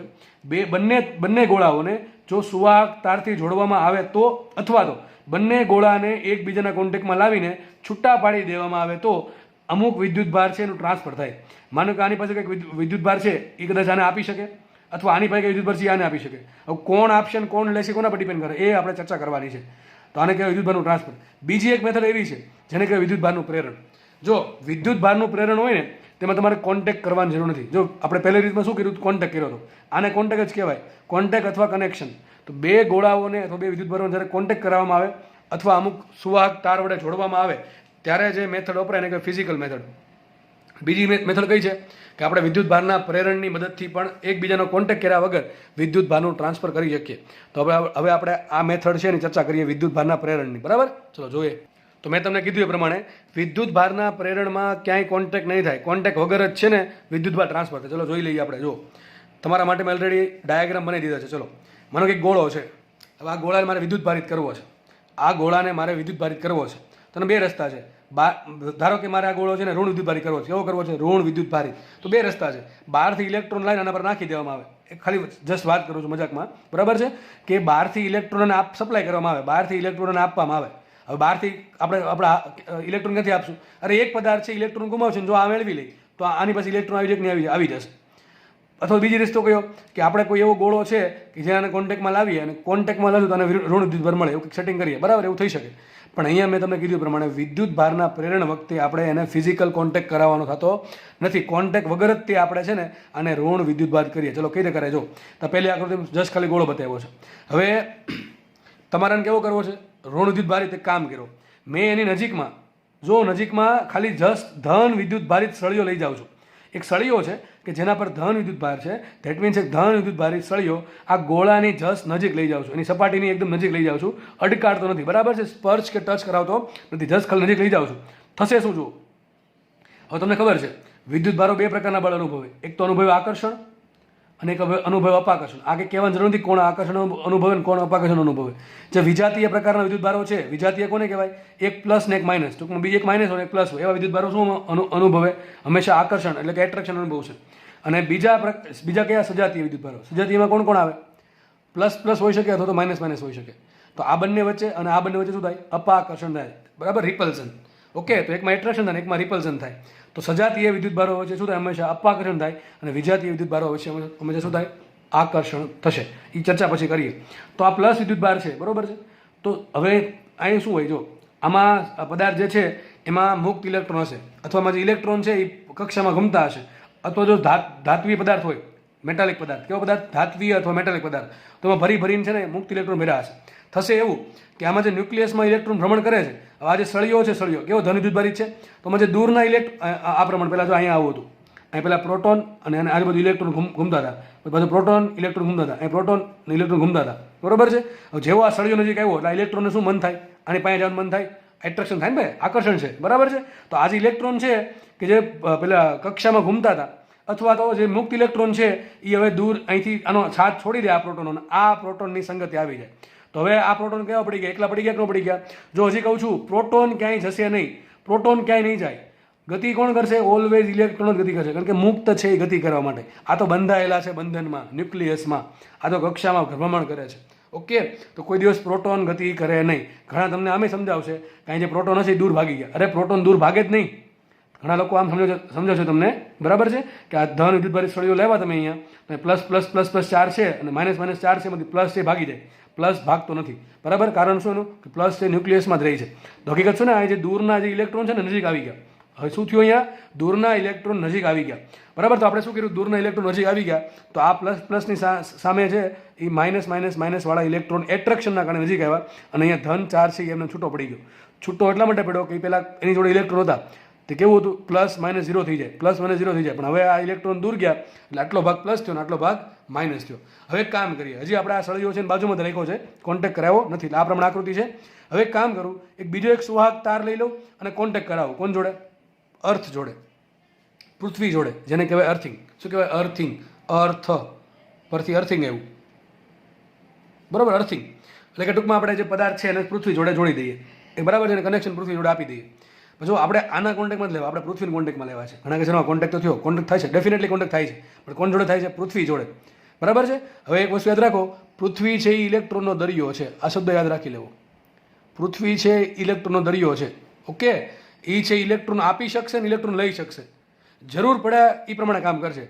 તમને એમ કહો કે ભાઈ પૃથ્વી અમે ઇલેક્ટ્રોન દો તો ઇલેક્ટ્રોન દઈ દેશે, અને તમે એમ કહો પૃથ્વી અમારે ઇલેક્ટ્રોન રાખી લે તો રાખી લેશે. બે કામ કરશે, જરૂર પ્રમાણે કામ કરશે. જુઓ, જેવું આપણે આને પૃથ્વી જોડે અર્થિંગ કર્યું, બરાબર છે, અર્થિંગ કરેલું શું થાય, પૃથ્વીમાં ઇલેક્ટ્રોન છે. હવે આ ચાર્જ કેવો છે, આ ભાઈ એકલો ક્યારનો રડે છે, કારણ કે આનો સાથમાં જે કોઈક હતું એ હવે દગો દઈને બીજા પાસે વહી ગયા છે, બરાબર છે, વિશ્વાસઘાત કર્યો છે આ ઇલેક્ટ્રોને આની સાથે, એટલે આ એકલા પડી ગયા હતા. તો કોઈ ન હોય એનું કોણ, કુદરત તો હોય ને, કોઈ નો એનું કુદરત હોય. આપણે અહીંયા કેસમાં કુદરત છે કોણ છે, પૃથ્વી છે. તો પૃથ્વી કહે ભાઈ તું રેડમાં, આચાર્યને કીધું તું રેડમાં, અમે તમને સપોર્ટ કરીએ છીએ. તો એક કામ કરીએ, પૃથ્વીએ ટૂંકમાં એનો જે કુદરત છે એક જાદુ કરી અહીંથી ઇલેક્ટ્રોન જવા દીધા, આમાં ઇલેક્ટ્રોન કોને આપ્યા, આને આપી દીધા. આ પ્લસ ચાર્જ છે બતાવ્યા છો ભાઈ, પ્લસ ચાર્જ એવું નથી જરૂરી પ્લસ ચાર પ્રોટોન છૂટા પડે, એ ડિપેન્ડ કરે કેટલું એટ્રેક્શન થાય છે. જેટલું એટ્રેક્શન વધારે એટલે વધારે ચાર્જ અહીંયા ધન થશે ને વધારે ઋણ થશે, બરોબર છે, સમજવા માટે ચાર દોર્યા છે. તો પૃથ્વી છે એ શું કરશે, પોતાના ઇલેક્ટ્રોનમાંથી અમુક ઇલેક્ટ્રોન આ ચારેને આપી દેશે, અથવા ધન વિદ્યુતભાર જમા થયો છે એને આપી દેશે. હવે જો એ ધન હતો, પૃથ્વી પરથી ઇલેક્ટ્રોન આવ્યા તો ધન ઋણ ઝીરો, ધન ઋણ ઝીરો, ધન ઋણ ઝીરો, ધન ઋણ ઝીરો. પણ ઋણ ક્યાંથી આવ્યો, પૃથ્વી પાસેથી આવ્યો. ક્યાંથી આવ્યો, પૃથ્વી પાસેથી આવ્યો. પણ આ તો એના કામમાં મશગુલ જ છે, બરાબર છે. આની જોડે એટ્રેક્શન ત્યાં પડ્યા રહ્યા છે, અહીંયાથી ક્યાં ગયા, ગુમ થઈ ગયા. જો ઘણા કે ગુમ ક્યાં થયા, અરે ગુમ નથી થયા, હકીકત ઇલેક્ટ્રોન ક્યાંથી આવ્યા, પૃથ્વીમાંથી આવ્યા. અને પૃથ્વીએ છે એને શું કરી દીધા, ન્યુટ્રલ કરી દીધા બંનેને, એટલે plus minus zero, plus minus zero એવું થઈ ગયું. ટૂંકમાં આ ભાગ છે એ ફરીથી કેવો થઈ ગયો, તટસ્થ. તટસ્થ, તટસ્થ એટલે કેવો થઈ જાય, તટસ્થ એટલે કે ધને નહીં ઋણે નહીં, જેને ઇંગ્લિશમાં કહેવાય ન્યુટ્રલ. શું કહેવાય, ન્યુટ્રલ, એટલે કે ધન પણ નહીં ઋણ પણ નહીં, ઝીરો વિદ્યુતભાર. પણ અહીંયા તો હજી માઇનસ વિદ્યુતભાર છે કેમ કે આ સળિયો એટ્રેક્શનમાં છે, બરાબર છે. હવે આપણે આ કનેક્શન દૂર કરી દઈએ, પૃથ્વી એનું કામ કરી નાખ્યું છે, કુદરત છે આને જે જોતું હતું એ મળી ગયું છે, એટલે કુદરત એનું કામ કરીને છૂટા પડી ગયા, આપણે કનેક્શન કાઢી નાખ્યું અર્થિંગ. પણ હજી આ ભાઈ જે છે આ જે નેગેટિવ ચાર્જ એ અહીંયા આના જે છે આના એટ્રેક્શનમાં જ રહેશે, કારણ કે સળિયો છે એ હજી આપણે એના કોન્ટેક્ટમાં સળિયો છે નજીક જ રાખેલો છે, એટલે એટ્રેક્શનના કારણે બંને સંકળાયેલા રહેશે. અહીંયા જેવો આપણે સળિયો દૂર કર્યો એટલે આ પાછા વિખરાઈ જશે. હવે એ ગમમાં આવી ગયા, બરાબર, આ ગમમાં આવી ગયા. જો પણ આપણે જે કામ કરવાનું થઈ ગયું, કામ શું થઈ ગયું, ઋણ વિદ્યુત ભારિત ગોળો થઈ ગયો. મેં તમને શું કીધું હતું, કોન્ટેક્ટ કર્યા વગર ગોળો જે છે એ ઋણ વિદ્યુત ભારિત થઈ ગયો. સમજ પડાય તો ફરીથી કહી દઉં, ગોળો પહેલાં કેવો હતો, જો નોર્મલ કેસમાં શું હોય, પદાર્થમાં જેટલા પ્રોટોન હોય એટલા ન્યુટ્રોન હોય, પદાર્થમાં જેટલા પ્રોટોન હોય એટલા ન્યુટ્રોન હોય, એટલે પદાર્થનું નેટ વિદ્યુતભાર કેટલો હોય, ઝીરો હોય. હવે તમે પ્લસ વિદ્યુતભારિત સળિયો અહીંયા લાવ્યા તો ઇલેક્ટ્રોન એટ્રેક્ટ થઈને એની નજીક આવ્યા તો જે દૂરના ધન વિદ્યુતભાર છે એ છૂટો પડશે, બરાબર છે. પેલા ધન ઋણ બે ભેગો હતો, ન્યુટ્રલ હતું, પણ એને છોડીને ઇલેક્ટ્રોન અને નજીક આવી ગયા એટલે અહીંયા છૂટા પડી ગયા, અહીં ધન વિદ્યુતભારી થઈ ગયો. આપણે અર્થિંગ કરશું એટલે જરૂરિયાત પ્રમાણે પૃથ્વી ઇલેક્ટ્રોન આપશે અને આ ભાગને કેવો કરી દેશે, ન્યુટ્રલ કરી દેશે. સળિયો છે એ નજીકમાં રાખશો ત્યાં સુધી ઇલેક્ટ્રોન અહીંયા રહેશે એટ્રેક્શનમાં, અને જેવો સળિયો દૂર લઈ જાઓ, બરાબર છે. હવે જો આ ઇલેક્ટ્રોનનું શું થાય, આ પાછા કોની પાસે જવા જાય? હવે આ છૂટા પડી ગયા એટલે પાછા કહેવાય પોતાને મૂળ જે છે, બરોબર છે, એક્સ કહેવાય ને, એમ તો જે પોતાના મૂળ છે એની પાસે જવાનું ટ્રાય કરશે, પણ એ ઓલરેડી હવે સેચ્યુરેટેડ છે, એને જે જોતું હતું એ મળી ગયું. કોણે આપ્યું? કુદરતે. તો આ એકલા રખડી ગયા, આ રખડી ગયા, બરોબર, આ રખડી ગયા. હવે જો ચારે ચાર રખડી ગયા, એનો કોઈ ધડો કરે એવું છે નહીં, એટલે ગોળો થઈ ગયો હવે ઋણ વિદ્યુત ભારિત. તો અહીંયા તમે એક વસ્તુ ઓબ્ઝર્વ કરી, અહીંયા સળિયો ધન વિદ્યુત ભારિત છે તો ગોળો ઋણ વિદ્યુત ભારિત થયો, બરાબર છે. સળિયો ધન વિદ્યુત ભારિત છે તો ગોળો ઋણ વિદ્યુત ભારિત થયો. ઘણા કહે સર અમારે ગોળાને ધન વિદ્યુત ભારિત કરવો છે, કરી દીધો. અહીંયા જો દોડી દીધું પહેલેથી જ તે, અને ધન વિદ્યુત ભારિત કરી ગોળાને. ચલો જુઓ ફરતી એ જ વાત જુઓ. આ ગોળો છે એને આપણે ધન વિદ્યુત ભારિત કરવાનો છે. અત્યારે ગોળો કેવો છે? ન્યુટ્રલ છે. હવે આને ધન વિદ્યુત ભારિત કરવો છે તો મેં તમને કીધું એ પ્રમાણે સળિયો કેવો લાવવાનો? ઋણ વિદ્યુત ભારિત. નજીકમાં લાવવાનો છે સળિયો ઋણ વિદ્યુત ભારિત. હવે ઋણ વિદ્યુત ભારિત સળિયો નજીકમાં આવશે તો થાય શું? અહીંયા શું હોય? પ્લસ માઇનસ બે ભેગા હોય. અહીંયા પ્લસ ટૂંકમાં આખા ગોળામાં હોય ભાઈ, આખા ગોળામાં આ પ્રમાણે પ્લસ માઇનસ જોડકા બન્યા હશે. આ હકીકત શું છે? ન્યુક્લિયસની આસપાસ ફરતા પરમાણુમાં રહેલા ન્યુક્લિયસમાં ઇલેક્ટ્રોન જે ભ્રમણ કરે તમે ટૂંકમાં તમને દોચે પ્લસ માઇનસ પડે. હવે જેવો તમે ઋણ વિદ્યુત ભારિત સળિયો લાવો તો ધનને કંઈ વાંધો નથી, ધનને તો એટ્રેક્શન થશે એટલે એ પેડો રહેશે, પણ જો કે આગળ જઈ નથી કારણ કે બંધાયેલો છે. પણ ઇલેક્ટ્રોન જે છૂટા છે, બરાબર છે, ઇલેક્ટ્રોન શું કરશે? દોટ માનશે બીજી તરફ. ઇલેક્ટ્રોન આનું શું કરશે? રિપલ્ઝન અનુભવશે, એટલે કે અપાકર્ષણ અનુભવશે, અને અપાકર્ષણના કારણે દૂરના છેડે જઈને બેસી જાય. ટૂંકમાં આનથી રૂઠી ગયા કે ભાઈ તું આની સામે જોયું કેમ તે, બરોબર છે. પહેલાં આ બંને વચ્ચે શું હતું? એટ્રેક્શન હતું. પણ આ તમે ઋણ વિદ્યુત ભારિત સળિયો નજીક લઈ ગયા એટલે ઇલેક્ટ્રોન છે એ શું અનુભવશે? અપાકર્ષણ અનુભવશે, અને અપાકર્ષણના કારણે દૂર બેસી જશે, ટૂંકમાં દૂર ચાલ્યા જશે અપાકર્ષણના કારણે. પણ ધન વિદ્યુત ભાર અહીંયા રહેશે કારણ કે એનું એટ્રેક્શન થશે ઋણ વિદ્યુત ભારનું, બરોબર છે. હવે સેમ વાત પછી અર્થિંગ કર્યું એટલે આપણે અર્થિંગમાં શું કરીએ છીએ? આ ગોળો છે એને પૃથ્વી જોડે જોડી દઈએ, બરાબર છે, એક સુવાહક તારથી. હવે પૃથ્વીએ પૂછ્યું, કુદરતે પૂછ્યું ફરતી, હવે શું પ્રોબ્લેમ આવી? એક વખત તો પ્રોબ્લેમ સોલ્વ કરી ગયા, બીજી વખત સોલ્વ કરવાનો વારો આવ્યો. તો ઇલેક્ટ્રોન કંઈક આવું મારી જોડે બન્યું છે, ઓકે. તો પૃથ્વી કંઈક એક રસ્તો છે, તમે બધા મારી પાસે આવી જાઓ, મારી ગોદમાં આવી જાઓ, બરોબર છે. તો બધા ક્યાં આવી જશે? પૃથ્વીમાં જશે. જો મેં તમને હમણાં કીધું હતું, પૃથ્વી છે દરિયો છે, ઇલેક્ટ્રોન લઈ પણ શકે અને ઇલેક્ટ્રોન આપી પણ શકે જરૂરિયાત પ્રમાણે. તો આ કેસમાં ઇલેક્ટ્રોન છે, પૃથ્વી છે, વધારે ઇલેક્ટ્રોન આપશે નહીં. કેમ? અરે આ 4 ઇલેક્ટ્રોન તો બળે છે, ક્યારના બળે છે, આ 7 છોડો એટલે, તો વધારાને બળવા શું કામ મોકલશે? એટલા માટે પૃથ્વી જે છે એ આ 4 ઇલેક્ટ્રોનને પોતાનામાં સમાવી લેશે. તો 4 ઇલેક્ટ્રોનો ક્યાં આવી ગયા? પૃથ્વીમાં વહી ગયા આપણે, બરાબર. તો અહીં શું થઈ ગયું? આ ભાઈ હજી એની રીતે મશગુલ જ છે, તો અહીં પ્લસ પ્લસ પ્લસ પ્લસ એ આ જે સળિયો છે એના કોન્ટેક્ટમાં એટલે કે એટ્રેક્શનમાં રહેશે. હવે આપણે એક કામ કરીએ, આજે અર્થિંગ કર્યું, કનેક્શન દૂર કરી દઈએ, અને સળિયો હજી દૂર લઈ ગયા નથી, છતાં પણ હજી આ શું કરશે?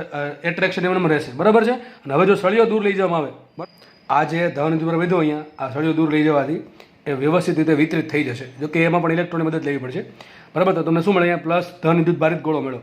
તો આપણામાં એક વસ્તુ ઓબ્ઝર્વ કરી કે સળિયાનો જે વિદ્યુત ભાર હોય એનાથી વિરુદ્ધ પ્રકારનો વિદ્યુત ભાર ગોળા પર પ્રેરિત થાય છે. જો પ્રેરિત કર્યો છે, બરાબર. આમાં ક્યાંય કોન્ટેક્ટ થયો નથી. કોનો? સળિયાનો અને ગોળાનો. ટૂંકમાં ધન જે વિદ્યુત ભારિત વસ્તુઓ છે એમનો કોન્ટેક્ટ થતો નથી, એટલા માટે આમાં કહેવાય વિદ્યુત ભારનું પ્રેરણ, બરાબર. તો આમાં કોઈ ડાઉટ હોવો જોઈએ નહીં, ઓકે. એક દાખલો જોઈ લઈએ. અહીંયા 2 સુવાહક ગોળાઓ એ અને બી વિદ્યુત ભાર રહિત છે. માનો કે આ ગોળો એ છે, આ ગોળો બી છે, બંને કેવા છે? વિદ્યુત ભાર રહિત છે, ઓકે. તેમને એકબીજાના સંપર્કમાં લાવી, જો એકબીજાના સંપર્કમાં લાવ્યા છે આપણે, ટૂંકમાં બેને કોન્ટેક્ટ કરાવ્યો છે, એકબીજાના સંપર્કમાં લાવી તેમની નજીક ધન વીજ ભારિત સળિયો લાવતા, જો નજીક લાવ્યા છે સળિયો જ, આ બેને કોન્ટેક્ટ કરાવ્યો છે, પછી ધન વિદ્યુત ભારિત સળિયો છે એને કોન્ટેક્ટ કરાવ્યો છે, ટૂંકમાં આવું કંઈક થશે. અહીંયા આપણે શું લાવ્યા? ધન વિદ્યુત, ટૂંકમાં પ્લસ વિદ્યુત ભાર ધરાવતો સળિયો લાવ્યા, બરાબર કે નહીં? તો બે ગોળા છે, આ બંને ગોળા વિદ્યુત ભાર રહિત છે, ટૂંકમાં જેટલા પ્રોટોન છે એટલા ન્યુટ્રોન છે, સેમ વસ્તુ આમાં જેટલા પ્રોટોન એટલા ન્યુટ્રોન. પણ એક ધન વિદ્યુત ભારિત સળિયો છે, એ સળિયાને આપણે નજીકમાં લાવ્યા. કોની? એ ધારો કે એ ધરાવતા તેમના પર કયો વિદ્યુત ભાર વિતરિત થાય? અને લખવાનું રહી ગયું છે, નજીક લાવતા કોની નજીક? એ ગોળાની નજીક, એ ગોળાની નજીક લખી નાખજો તમે, કે રકમ આમ લખી નાખજો. તેમને એકબીજાના સંપર્કમાં લાવી તેમની નજીક, એટલે કે એ ગોળાની નજીક ધન વિદ્યુત ભારિત સળિયો લાવતા તેમના પર કયો વિદ્યુત ભાર વિતરિત થાય? તમારે આન્સર આપવાનો. ટૂંકમાં ધન વિતરિત થાય કે ઋણ વિતરિત થાય એ આપણે શોધવાનું છે. ચલો, તો આપણે હમણાં જે થિયરી સમજાય એની જે હેલ્પ લેવાની છે અહીંયા, કે પ્લસ ધન વિદ્યુત ભાર ધરાવતો સળિયો જ્યારે એ ગોળા નજીક લઈ જવામાં આવે ત્યારે થાય શું?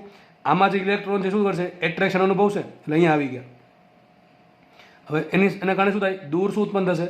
પ્રોટોન ઉત્પન્ન થશે. થાય કે નહીં? અહીંયા પહેલાં શું થાય? પ્રોટોન ઇલેક્ટ્રોનના આ પ્રમાણે કપલ હતા અથવા ઝુમખા હતા, એમાંથી ઇલેક્ટ્રોન છે એ એટ્રેક્શનના કારણે અહીંયા આવી ગયા, તો શું થશે? એ પ્રોટોન છે એ ખુલ્લા પડશે. હવે અહીંયા પ્રોટોન આવ્યો તો એની જોડે પેલો બી ગોળોથી કોન્ટેક્ટમાં છે, તો તો થશે શું, બી ગોળામાં જે ઇલેક્ટ્રોન છે પછી આના એટ્રેક્શનમાં આવી ગયા. બોલો લ્યો, સમજ પડે કે ન પડે?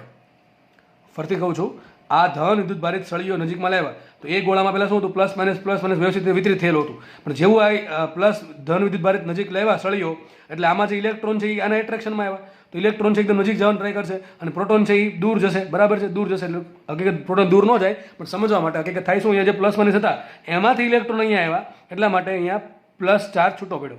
હવે અહીંયા પ્લસ ચાર્જ છૂટો પડશે તો આ ટૂંકમાં જે ગોળો છે એ છે એની જે આ સાઈડની સપાટી કેવી થશે, ધન વિદ્યુત ભારિત થશે, અને આ સાઈડની સપાટી થશે ઋણ વિદ્યુત ભારિત. તો આ સાઈડની સપાટી ધન વિદ્યુત ભારિત થશે અને એ સપાટી બી ગોળાના કોન્ટેક્ટમાં છે. ધેટ મીન્સ કે બી ગોળામાં જે ઇલેક્ટ્રોન છે એ હવે એટ્રેક્શન અનુભવશે. કોણ જોડે? આની જોડે એટ્રેક્શન અનુભવશે. તો અહીંયા શું થશે, પાછું પ્લસ વિદ્યુત ભાર છૂટો પડે. હવે અહીંયા બે વચ્ચે કોન્ટેક્ટ છે, જુઓ બે વચ્ચે કોન્ટેક્ટ છે, બે નજીક નથી, બે કોન્ટેક્ટ છે. કોન્ટેક્ટના કારણે આ બંને એકબીજાને અસર કરે નાબૂદ. તો શું કરે, એકબીજાને અસર નાબૂદ કરશે. ધેટ મીન્સ કે એ ગોળો કેવો થઈ જશે, સળીઓ અહીંયા છે, જો ભાઈ સળીઓ છે જ કોન્ટેક્ટમાંથી, તો સોરી નજીકમાં, એટલે માઇનસ માઇનસ આવશે ને અહીંયા શું આવશે, પ્લસ પ્લસ આવશે. આ વાત થઈ ગઈ પૂરી, એકદમ સિમ્પલ સવાલ છે. બરોબર છે? તો તમને આગળની થિયરી સમજાણી હોય તો જ તમે આવા ક્વેશ્ચનના આન્સર આપી શકશો. પણ અમુક જાજુ કંઈ હોતું નથી, સિમ્પલ ક્વેશ્ચન હોય છે.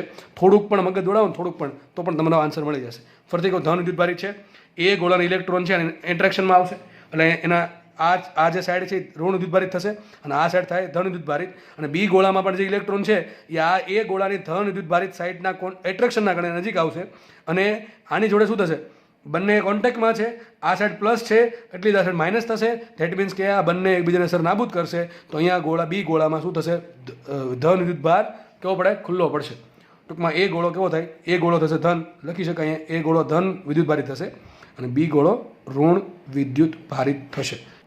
લેક્ચર અહીંયા રાખીએ અને નેક્સ્ટ લેક્ચરમાં આપણે નવા ટોપિકની શરૂઆત કરીશું. ધન્યવાદ. જય હિન્દ.